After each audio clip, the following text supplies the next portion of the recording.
Hello दोस्तों, मैं एक बार फिर से आ गई हूँ अभी उसी चर्चा पे, उसी टॉपिक पे, जिसके लिए मैंने अभी तुरंत ही वीडियो बनाया था और वीडियो डाला था। शायद आप लोगों ने देखा भी होगा। मैं जैसे ही वीडियो डालने के बाद, एडिट करने के बाद जैसे ही उठी, मैंने देखा फिर से सावित्री का एक वीडियो नया सामने आ चुका है, एक नई कहानी लेकर, एक नई धोखा, एक नया फ्रॉड लेकर। ये देखिए, धोखा मैं इसलिए कह रही हूँ कि अभी अभी सावित्री ने दिखाया कि वो लोग मार्केटिंग करने गए हैं और उन्होंने जो जर्सी ली, जो जैकेट लिया है, वो जब जैकेट और जर्सी दिखा रही थी उस वक्त उसने कहा कि स्वेटर नहीं था इनके पास पहले से, यह कम था, ये कहा उसने। मैं एक बात फिर से नारायण जी से पूछना चाहूँगी, 7 लाख कोई लेकर भाग गया, घर आपका है नहीं, पहनने को कपड़े भी नहीं हैं, खाना बनाने को बर्तन नहीं है, आपने क्या सोच के सावित्री से शादी कर ली? और सावित्री, वो भोली भाली लड़की, वो मासूम लड़की, क्या करे अब, कहाँ जाए अब, किसको कहे?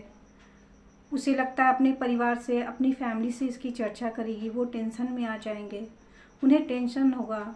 तो मैं सावित्री से कहना चाहती हूँ कि ये चोला उतार फेंको, अगर तुम्हें अपनी लाइफ बचानी है तो। ये आदर्श बेटी बहू बनने का अब बंद करो ये सब कुछ। हम अपने आदर्शों के लिए ही अपनी जान कुर्बान कर देते हैं कि हम अच्छी बेटी बने रहें, हम अच्छी बहू बने रहें, और सब कुछ बर्दाश्त करते चले जाते हैं। कब तक होगा ऐसा? अभी तो शुरुआत हुई है, अभी आगे आगे देखना है कि और क्या होता है। अभी वो लोग हनीमून पर जाने वाले हैं, अभी अभी उन्होंने कहा हम लोग घूमने जाएंगे और इन्जॉय करेंगे। आपके भाई ने कहा है कि घुमाओ फिराओ इन्हें, बी केयरफुल, ध्यान रखना सावित्री। और हम लोग कोई तुम्हारे दुश्मन नहीं हैं, तुम्हारे अपने हैं, इसलिए तुम्हें सचेत कर रहे हैं, तुम्हें वार्न कर रहे हैं। एक बड़ी बहन होने के नाते मैं वार्न करती हूँ तुम्हें बता रही हूँ, प्यार से समझा रही हूँ। कुछ भी गलत होने से पहले रोक लो। रोज़ रोज़ एक नई बात खुलकर सामने आ रही है, रोज़ कुछ न कुछ नया आ रहा है सामने। तुम वहाँ गई हो, वहाँ की स्थिति देख रही हो, और हम सभी देख रहे हैं, वीडियोज़ में बहुत कुछ नज़र आ जाता है।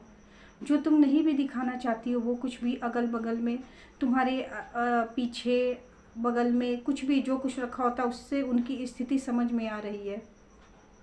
नारायण जी, आपने क्या सोच कर ये सब कर लिया? कैसे आपको लगा कि आपकी बातें छुप जाएंगी, किसी के सामने नहीं आएगी? आपने शादी जिससे की है ना, वो सोशल प्लेटफॉर्म पर है, वो सोशल मीडिया पर है, उसकी हर एक एक्टिविटी हम सब की नज़र में है, और साथ में आपकी एक्टिविटी भी हम सब की नज़र में है।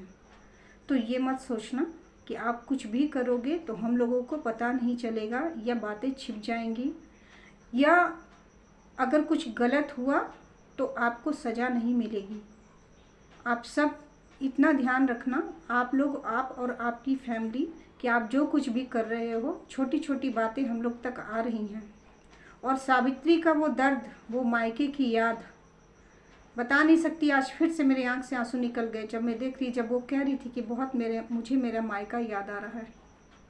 भाई सनातन भाई, मैं तुमसे कह रही हूँ, एक बार अपनी बहन को ले आओ जाकर। वो हनीमून पर जाए उससे पहले तुम 10 दिन के लिए अपने यहाँ ले आओ, अपने यहाँ घूमने के लिए बुला लो। वहाँ जहाँ पर तुम हो, झारखंड में बहुत सारी जगहें ऐसी हैं, रांची में है और भी जगह पर है, बहुत सारे फॉल्स है, तुम वहाँ बुला लो, वहाँ आकर घूम लेंगे, फैमिली से भी मिल लेगी। पैसा तो कहीं भी लगना है ना, यहाँ लगे वहाँ लगे, सावित्री का ही पैसा लगेगा, इतना तो हम सबको पता है। कहीं भी घूमने जाएंगे तो सावित्री का ही पैसा लगने वाला है। और सच बताओ तो आज सावित्री ने 1 या 2 साड़ियाँ खरीदी होगी। जो उसने साड़ी दिखाई ना, बनारसी साड़ी, वो उसकी खुद की मिली हुई साड़ी है, जिसे उसने दिखा दिया। क्योंकि जिस पॉलीथीन, जिस कैरी बैग से उसने निकाला ना, बनारसी साड़ी कभी भी उस कैरी बैग में नहीं आती है, और नई खरीदी हुई साड़ी बिल्कुल ही उस कैरी में भी, उस तरह के कैरी बैग में आती ही नहीं है। तो बाबू, हम लोग सब समझ रहे हैं, इसलिए सावित्री झूठ मत बोलो, मत बोलो मेरी बहन। अगर अपनी जान बचानी है, अपना बुरा नहीं देखना, तो झूठ मत बोलो। तुम इशारे से समझा दो, हम सब समझ चुके हैं, बहुत सारी बातें हम सब समझ चुके हैं। तुमको उसके लिए कोई भी झूठ बोलना या झूठ का साथ नहीं देना चाहिए। तुम सामने से आके बोलो, हम सब हैं तुम्हारे साथ। फिर से मैं कहती हूँ, अगर मेरी बातों से किसी को भी ज़रा सी भी तकलीफ़ होती है तो मैं उसके लिए माफ़ी मांगती हूँ। तुम्हारी फैमिली को अगर कोई तकलीफ़ होती है मेरी बातों से या दुख होता है तो मैं उसके लिए माफ़ी मांगती हूँ। हम लोग कोई तुम्हारे दुश्मन नहीं है, तुम्हारे शुभ चिंतक है, इसलिए तुम्हें अलर्ट कर रहे हैं, तुम्हें समझा रहे हैं। मैं फिर दूसरी वीडियो में मिलूँगी, तब तक के लिए नमस्कार। अगर मेरी ये बातें आप लोगों को पसंद आती है तो प्लीज़ मेरे चैनल को सब्सक्राइब ज़रूर कीजिएगा और मुझे कमेंट करके ज़रूर बताइएगा मैं कहाँ पर गलत हूँ तो भी बताना, सही हूँ तो भी बताना। तो मैं आप सभी व्यूवर्स को एक बार फिर से कहती हूँ, अगर आप मेरे चैनल को सब्सक्राइब करेंगे तभी कुछ मैं बातें शेयर कर पाऊँगी, बता पाऊँगी। ज़रूरी नहीं कि आज सावित्री का ही टॉपिक है, बहुत सारे ऐसा टॉपिक चल रहा है यहाँ पर, बाहर भी हो रहा है, यूट्यूब से बाहर ही बहुत सारे क्राइम हो रहे हैं, बहुत तरह की घटनाएं हो रही हैं जिसके बारे में हम चर्चा नहीं करते हैं या चर्चा करना नहीं चाहते। वो बड़ी घटनाएं भी होती हैं जिसके लिए हम लोग नहीं बोलना चाहते हैं। लेकिन आप लोग जब जुड़ेंगे हम लोगों से तो आप लोगों को बहुत तरह की चर्चाओं में शामिल होना होगा। मैं रिक्वेस्ट करूंगी कि आप लोग भी शामिल हो। मैं अभी तक लाइव नहीं आई हूं और अभी आऊंगी भी नहीं। जो भी मेरे वीडियोस है आप उसे देखकर पसंद करें और मुझे भी आगे बढ़ाएं, मेरा भी हौसला बढ़ाएं, तो मैं आगे बढ़ूंगी और नया टॉपिक भी लेके आऊँगी। और भी बहुत कुछ चल रहा है जो बाकी लोग अभी नहीं देख रहे हैं, वो मैं देख पा रही हूँ। बहुत कुछ चल रहा है अभी, बहुत ये आगे जाएगी बातें और ये टॉपिक भी आगे जाएगा। अभी सावित्री का देखना है। अभी तो हमें सावित्री को बस उस जगह से, मैं ये नहीं कहती कि उनकी शादी टूट जाए, बस वो अगला कुछ भी करने को सोच रहा है तो वो सतर्क हो जाए।